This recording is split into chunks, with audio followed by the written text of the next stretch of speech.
maqaalee torban dachiidha. Ardiin nuti irra jirru kun tokko ardii je'een rabbiin gizee yaame. Lama adiimaa je'een. Sadi faqiilaa je'een. Faqiilaa je'een. Afur baxihaa je'een. Afraffaan baxihaa je'een. Shan hinaa je'een. Shanaffaan hinaa je'een. Jahaffaan masiikaa je'een jechuudha. Torban ardachii rabbiin uumeerraa hin siimu jira maanta obboo obboleessa kiyya. Jahaffaan saraa je'een jechuudha. Saraa je'een jechuudha.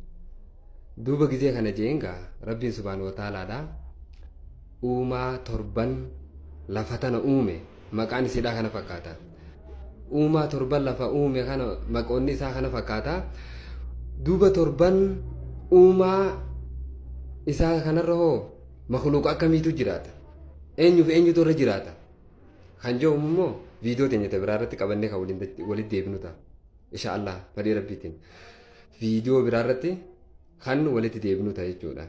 Akkuma nuti ardii tanarratti jiraannutti ardii lammaffaarra hoo eenyutu irra jiraata? Makhluuqa akkamii irra jiraata? Sadaffaarra hoo akkasuma afuraffaa fi shanaffaarra hoo jahaffaarra hoo torbaffaarra hoo eenyutu jiraata waan jedhamu akkasitti waan viidiyoo dhufuun qabannee walitti deebinu taati horaa bulaa.